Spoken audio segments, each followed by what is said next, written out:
Welcome to digital news. मंगलवार को लोकसभा की कार्यवाही के दौरान राहुल गांधी ने अडानी मुद्दे पर सरकार को निशाने पर लिया। राहुल गांधी ने कहा कि भारत जोड़ो यात्रा में सब जगह एक ही नाम सुनने को मिला, अडानी। राहुल गांधी ने मोदी सरकार पर आरोप लगाते हुए कहा कि दुनिया के सबसे अमीर लोगों की लिस्ट में अडानी 2014 में 609 नंबर पर थे, सबसे पीछे। लेकिन मोदी जी की सरकार बनने के बाद एकदम से जादू हुआ और वो दूसरे नंबर पर पहुंच गए। राहुल गांधी ने आगे कहा कि हिमाचल में सेब की बात होती है तो अडानी, कश्मीर में सेब की बात होती है तो अडानी, पोर्ट और एयरपोर्ट सब जगह अडानी जी, सड़क पर चल रहे हैं तो अडानी जी। राहुल ने कहा कि भारत जोड़ो यात्रा के दौरान लोगों ने उनसे सवाल किया कि अडानी जी को सफलता कैसे मिली। इन सवालों में सबसे बड़ा सवाल ये था कि इनका भारत के प्रधानमंत्री के साथ क्या रिश्ता है और कैसा रिश्ता है।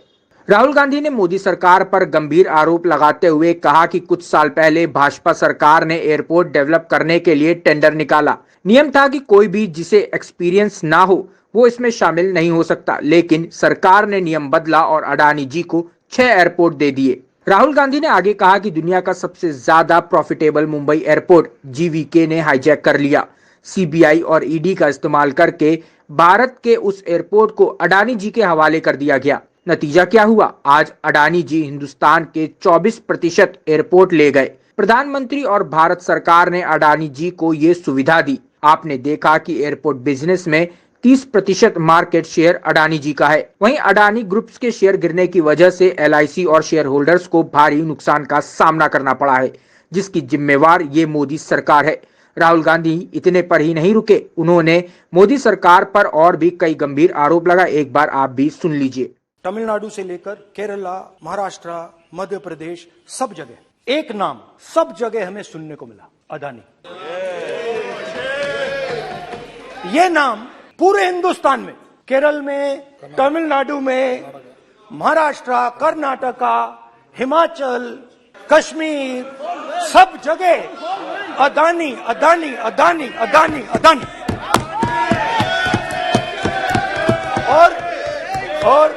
और ये नाम, और इस नाम के बारे में जब लोग बोलते थे मुझसे तो 2-3 सवाल पूछते थे। ये पूछते थे कि ये जो अडानी जी हैं, ये किसी भी बिजनेस में घुस जाता है, ये सफलता प्राप्त कर जाता है, ये कभी फेल नहीं होता। और युवाओं ने मुझसे ये सवाल पूछा कि भाई ये हो क्या रहा है, हम भी सीखना चाहते हैं। मोदी जी ने कहा स्टार्टअप करो, हम भी अडानी जी जैसे बनना चाहते हैं। तो भैया किसी भी बिजनेस में घुस जाओ और एकदम सक्सेस हो जाए। ये पहला सवाल था। दूसरा सवाल था कि ये अडानी जी हैं, ये किसी भी बिजनेस में घुस जाते हैं। पहले ये 1-2 बिजनेस करते थे, अब ये 8-10 सेक्टर्स में काम करते हैं। Airports, data centres, cement, solar energy, wind energy, aerospace and defence, consumer finance, renewables, media. तो उन्होंने मुझसे पूछा कि राहुल जी, ये भी सवाल पूछा, ये भी पूछा कि भैया एक बात बताइए, राहुल जी बताइए हमें कि अडानी जी का जो नेटवर्थ है वो 3 साल के अंदर, नहीं सॉरी 2014 से लेकर 2022 तक ये $8 बिलियन से $140 बिलियन कैसे हो गया? ये 2014 में अगर आप दुनिया की, मुस्कुरा रहे हैं आप, बीजेपी में है ना आप, तो ये लिस्ट आती है, एक लिस्ट आती है दुनिया के सबसे अमीर लोगों की। इस पे ये 609 नंबर पे थे 14 में। 609 पीछे बिल्कुल। पता नहीं जादू हुआ, दूसरे नंबर पे पहुंच गए। मोदी है तो मुमकिन है। तो मुझसे पूछा यार, बहुत सारे लोगों ने पूछा कि भैया राहुल जी बताइए, हिमाचल में सेब की बात होती है, अडानी जी। कश्मीर में सेब की बात होती है, अडानी जी। पोर्ट्स की बात होती है, अडानी जी। एयरपोर्ट्स की बात होती है, अडानी जी। इंफ्रास्ट्रक्चर, अच्छा हम सड़क पे चल रहे हैं, मैं पूछूं किसने बनाई, अडानी जी। तो लोगों ने यह भी पूछा कि राहुल जी ये जो अडानी जी जो हैं, इनकी सफलता कैसे हुई, ये इतने बिजनेसेस में कैसे घुस गए, इतनी सफलता कैसे प्राप्त हुई, और सबसे जरूरी सवाल, इनका हिंदुस्तान के प्रधानमंत्री के साथ क्या रिश्ता है और कैसा रिश्ता है। तो देश चलना चाहता है। ये देखिए रिश्ता, ये देख लीजिए। प्लीज पोस्टर मान्य सदस्य, पब्लिक में सर, मान्य सदस्य पोस्टर नहीं, प्लीज पोस्टर नहीं है सर। देखिए पोस्टर नहीं, प्लीज, वो फोटो है सर, वो पोस्टर नहीं है। आप वरिष्ठ सदस्य हैं। प्राइम मिनिस्टर की पोस्टर और फोटो है फोटो सर, उसके नियम में बहुत नहीं है। उनका अच्छा चेहरा सदन ने दिख रहा नियम है। बनाया है। उनके वहां पे उनके पीछे अदानी का लोगो है, अदानी जी के हवाई जहाज में घुस रहे हैं। तो मैंने सोचा कि आज के प्रेसिडेंट्स एड्रेस में मैं थोड़ा जो नरेंद्र मोदी जी का और अदानी जी का रिश्ता है उसके बारे में आपको थोड़ा बता देता हूं। Please please. So the relationship begins many years ago when Narendra Modi ji was the chief minister, and when most of India's business was asking questions of the prime minister, was against the prime minister, one man stood shoulder to shoulder with the prime minister. He didn't back down. That's commendable. It's not a joke. He was loyal to the prime minister. And what did he do? He helped Mr. Modi construct the idea of resurgent Gujarat. The idea that you bring these businessmen together, and you call it resurgent Gujarat, vibrant Gujarat, they're both. And he was the backbone in setting up that group of people. Okay? And the result of that was tremendous growth of his businesses in Gujarat, expansion of his businesses. I think then the real magic starts. जब प्रधानमंत्री जी दिल्ली आते हैं और 2014 में असली जादू शुरू होता है। मैंने कहा कि 2014 में वो 609 नंबर पे थे, कुछ ही सालों में वो दूसरे नंबर पे पहुंच गए। कैसे पहुंचे? मैं आपको, बहुत सारी इंडस्ट्रीज में काम करते हैं, मैं आपको 2-3 इंडस्ट्रीज का उदाहरण दे देता हूं। एयरपोर्ट इंडस्ट्री की बात, एयरपोर्ट्स की बात करते हैं। कुछ साल पहले सरकार ने हिंदुस्तान के एयरपोर्ट्स को डेवलप करने के लिए नियम था, there was a rule that anybody who does not have prior experience in airports cannot be involved in development of these airports. नहीं, गलत नहीं बोल रहा हूं। रूल था कि अगर कोई एयरपोर्ट बिजनेस में नहीं था तो वो इन एयरपोर्ट्स को ले नहीं सकता था। इस रूल को हिंदुस्तान की सरकार ने बदला। किसी ने भी बनाया हो रूल था, किसी ने भी बनाया हो रूल था। रूल बनाया किसने बात नहीं है, रूल बदला किसने बात है। रूल बदला गया तो ये रूल बदला गया। उस समय मीडिया में इसके बारे में चर्चा हुई थी। रूल बदला गया और अदानी जी को 6 एयरपोर्ट्स दिए गए। उसके बाद after that India's most strategic profitable airport Mumbai airport was taken away by GVK, hijacked by using the agencies. The agencies को CBI, ED का प्रयोग कर GVK पर दबाव डालकर हिंदुस्तान की सरकार ने उस एयरपोर्ट को अदानी जी के हाथों में कर दिया। रिजल्ट क्या आया? रिजल्ट आया कि एयरपोर्ट्स में आज अदानी जी 24% हिंदुस्तान की एयर ट्रैफिक को अपने एयरपोर्ट से निकालते हैं और 31% एयर फ्रेट उनके एयरपोर्ट्स में से निकलता है। अब ये काम हिंदुस्तान की सरकार और हिंदुस्तान के प्रधानमंत्री जी ने फैसिलिटेट किया। अब आपने, जो पिछले स्पीकर थे उन्होंने फॉरेन पॉलिसी की बात की, हम भी फॉरेन पॉलिसी की बात करते हैं। चलिए डिफेंस से शुरू करते हैं। बहुत ऑप्शन है, आप बताइए कहां से शुरू करें। बिजली, डिफेंस, बहुत ऑप्शन है।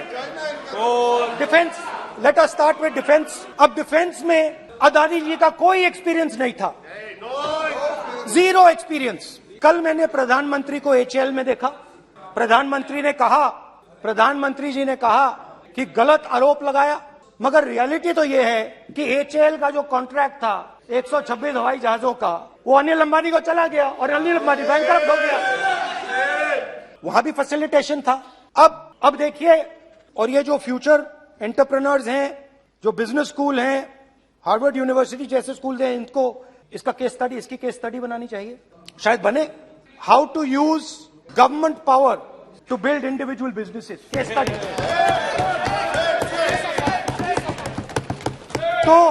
तो अब देखिए, अदानी जी की डिफेंस में इंटरेस्ट देखिए। एल्बिट कंपनी के साथ हिंदुस्तान में अदानी जी ड्रोन्स बनाते हैं। ड्रोन्स को हिंदुस्तान की एयरफोर्स, आर्मी, नेवी के लिए रीफिट करते हैं।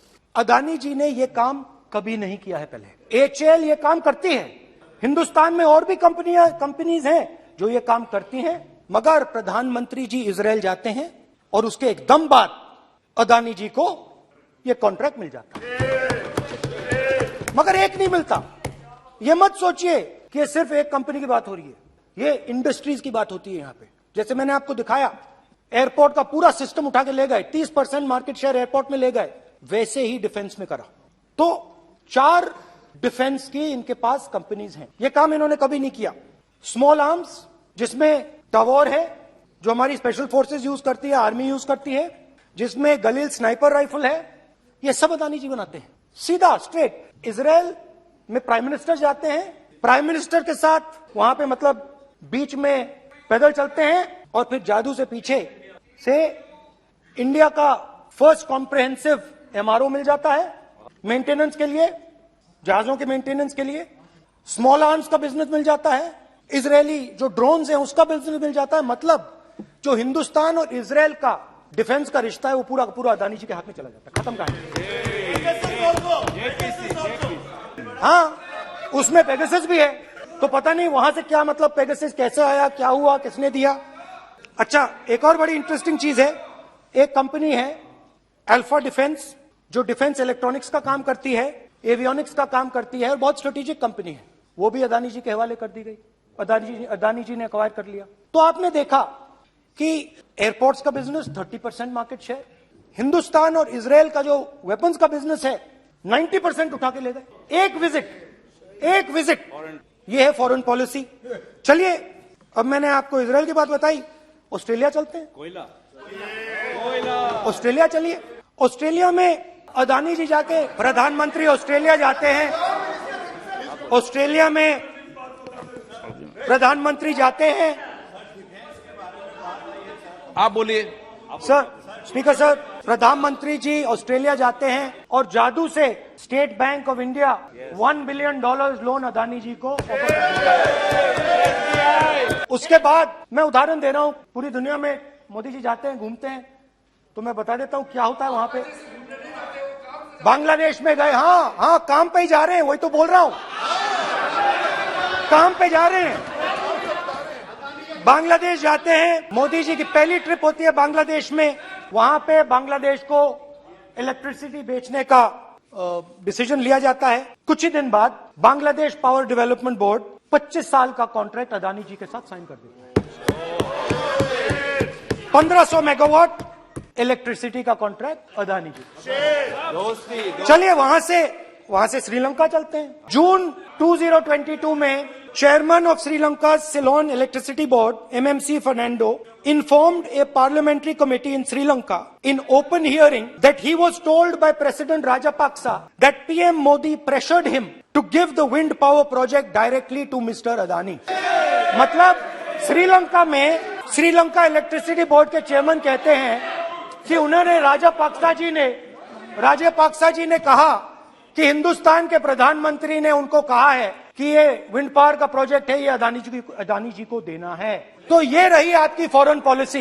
ये हिंदुस्तान की फॉरेन पॉलिसी नहीं है, ये अदानी जी की फॉरेन पॉलिसी है, उनके बिजनेसेस बनाने की फॉरेन पॉलिसी है। अब यात्रा में मुझसे 2-3 और सवाल पूछे गए। यात्रा में लोगों ने मुझसे पूछा, राहुल जी, ये जो LIC कंपनी है, इसका पैसा अदानी जी की मदद करने के लिए क्यों डाला जा रहा है? उन्होंने ये भी पूछा कि अदानी जी के जो शेयर्स हैं बड़े वोलेटाइल हैं, उसमें LIC का पैसा क्यों डाला जा रहा है? तो मेरा कहना है कि अदानी जी की मदद प्रधानमंत्री जी और हिंदुस्तान की सरकार कैसे करती है। हजारों करोड़ रुपए हिंदुस्तान के public sector bank Adani ji को मिलता है। 27,000 करोड़ रुपए SBI, PNB 7,000 crore, bank of Baroda 5,500 crore, ये मैं लिस्ट चलती जाएगी। LIC का एक्सपोजर 36,000 करोड़ रुपए, 3 crore SBI and other PSU bank holders. Money is going to mister Adani and to finance. Now of course there is another question, तो मदद कैसे हो रही है? हिंदुस्तान के पब्लिक सेक्टर बैंक्स का पैसा, LIC का पैसा नरेंद्र मोदी जी, अदानी जी को दिया जा रहा है। अगर कोई सामने खड़ा हो जाता है, जैसे जीवी के लोग खड़े हुए, ED CBI एजेंसीज आ जाती है, उनको परे कर देती हैं। तेलंगाना में भी एक पोर्ट का उदाहरण था, आंध्रा सॉरी। मगर मेन सवाल और सबसे इंटरेस्टिंग सवाल दूसरा है। कुछ दिन पहले ये हिंडनबर्ग रिपोर्ट आई, उसमें लिखा था कि अदानी जी की हिंदुस्तान के बाहर शेल कंपनीज हैं। ये जो शेल कंपनीज हैं, सबसे पहला सवाल है, ये हैं किसकी? ये किसकी है मॉरिशस में जो शेल कंपनीज हैं? और ये जो हजारों करोड़ रुपया ये शेल कंपनीज हिंदुस्तान में भेज रही हैं, ये किसका पैसा है? और क्या ये काम अदानी जी फ्री में कर रहे हैं? अब मैं ये सवाल क्यों पूछ रहा हूं? क्योंकि अदानी जी स्ट्रेटेजिक बिजनेसेस में काम करते हैं। अदानी जी हिंदुस्तान के पोर्ट्स को डोमिनेट करते हैं। अदानी जी हिंदुस्तान के एयरपोर्ट्स को डोमिनेट करते हैं। और जैसे मैंने कहा, अदानी जी हिंदुस्तान की डिफेंस इंडस्ट्री में बहुत जरूरी रोल प्ले करते हैं। तो मेरा पहला एक छोटा सा सवाल है कि जो शेल कंपनीज हैं, इनके बारे में हिंदुस्तान की सरकार ने कोई सवाल नहीं उठाया? ये कौन लोग हैं? ये किनकी कंपनीज हैं? ये स्ट्रेटेजिक मामला है, पोर्ट्स का मामला है, एयरपोर्ट्स का मामला है, डिफेंस का मामला है। और जो कंपनी इन स्ट्रेटेजिक एरियाज में काम कर रही है, उनके बारे में आपको मालूम ही नहीं। ये नेशनल सिक्योरिटी का मुद्दा है, आपको मालूम ही नहीं कि ये शेल कंपनीज किसकी हैं, कितना पैसा आ रहा है, किसका पैसा आ रहा है। तो एक बहुत बड़ा सवाल है, ये पैसा किसका है, ये शेल कंपनीज किसकी हैं, और ये हिंदुस्तान की सरकार की जिम्मेदारी है ये पता लगाना ये किसकी शेल कंपनीज हैं और ये किसका पैसा अंदर आ रहा है। जेपीसी। अच्छा, अब चलिए छोटा सा बजट के बारे में बता देता हूं। 2022 में अदानी जी अनाउंस करते हैं कि वो $50 बिलियन इन्वेस्ट करेंगे to build the world's largest green hydrogen ecosystem. और इस बजट में बीजेपी की सरकार निर्मला सीतारमण जी कहती हैं हम ग्रीन हाइड्रोजन के लिए बहुत ह्यूज इंसेंटिव्स देंगे। 19,700 करोड़ रुपए हम ग्रीन हाइड्रोजन के लिए देंगे, मतलब अदानी जी को देंगे। जुगलबंदी। बजट में अदानी जी के लिए 50 नए airport, coastal shipping, horticulture, grain storage, ये सब काम आप कर रहे हैं। तो मेरे सिर्फ कल प्रधानमंत्री जी कल भाषण देंगे, मेरे उनसे 2-3 छोटे से सवाल हैं। मेरा प्रधानमंत्री जी से 2-3 सवाल हैं। पहले अदानी जी के हवाई जहाज में मोदी जी जाते थे, अब मोदी जी के हवाई जहाज में अदानी जी जाते हैं। पहले लोकल मामला था, फिर नेशनल मामला हो गया, उसके बाद इंटरनेशनल मामला हो गया। अदानी जी के लिए बोरिस जॉनसन का बेटा काम करता है, आपको पता नहीं मालूम है या नहीं मालूम? भाई सॉरी, नहीं बेटा भी, भाई काम करता है। तो ये मामला पहले गुजरात का मामला था, फिर ये हिंदुस्तान का मामला हुआ, अब ये इंटरनेशनल मामला हो गया है। तो मेरा सवाल प्रधानमंत्री जी से, और सिंपल सवाल है, प्रधानमंत्री जी आपकी फॉरेन ट्रिप्स पे अदानी जी और आप कितनी बार एक साथ गए? Adani ji, how many times did you travel together with Adani ji? How many times did Adani ji join you later on a visit? How many times did Adani ji travel to a country immediately after you did? Good question. And in how many of these countries after you visited did Adani ji get a contract? Good question. Also an important question, जरूरी सवाल, अदानी जी ने BJP को पिछले 20 साल में कितने पैसे दिए हैं?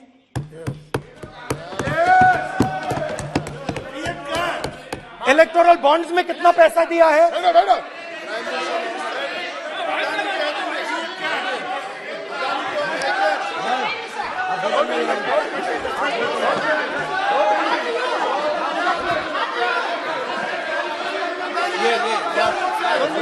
And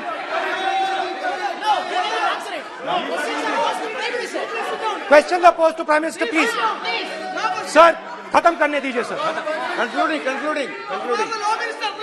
Sir, concluding. और बहुत सुंदर तरीके से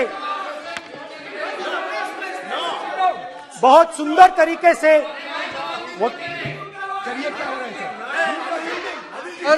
मैं सिर्फ इतना कहना चाहता हूं, राहुल जी अभी आप सीनियर एमपी हो गए हैं, आप एक सीनियर एमपी हो चुके हैं। हम लोग एक्सपेक्ट करते हैं कि इस सदन का सदस्य होने के नाते जो भी बातें आप करेंगे गंभीरता से आप बात करेंगे। बाहर आप जो भी भाषण देते हैं हम लोग उसको रोक नहीं सकते हैं। इस सदन के अंदर में जो भी बात कही जाती है पूरा गंभीरता के साथ, प्रमाण के साथ कहे जाना चाहिए, ये परंपरा है। और राहुल जी ने कहा कि प्रधानमंत्री विदेश घूमने जाते हैं, तो मैंने आज वो जो युवाओं ने मुझसे सवाल पूछा था कि अदानी जी की इतनी बिजनेस एक्यूमेंट कहां से आई, इतने अलग अलग सेक्टर्स में अदानी जी ने कैसे सक्सेस प्राप्त की, अदानी जी के बारे में पूरी दुनिया को स्टडी करनी चाहिए, हार्वर्ड यूनिवर्सिटी को स्टडी करनी चाहिए कि पॉलिटिक्स के बीच में और बिजनेस के बीच में कैसा रिश्ता होता है। India is a case study and prime minister Narendra Modi should be given a gold medal in this. Now बहुत अच्छी तरह बीजेपी के जो पिछले स्पीकर थे उन्होंने मेरे भाषण को इंकैप्सुलेट किया मेरे लिए बहुत अच्छी तरह। आपने जो मैं सोच रहा था आपने उससे और भी अच्छी तरीके से बोल दिया। Coming together is a beginning, keeping together is progress, working together is success. Adani ji and Narendra Modi ji, thank you.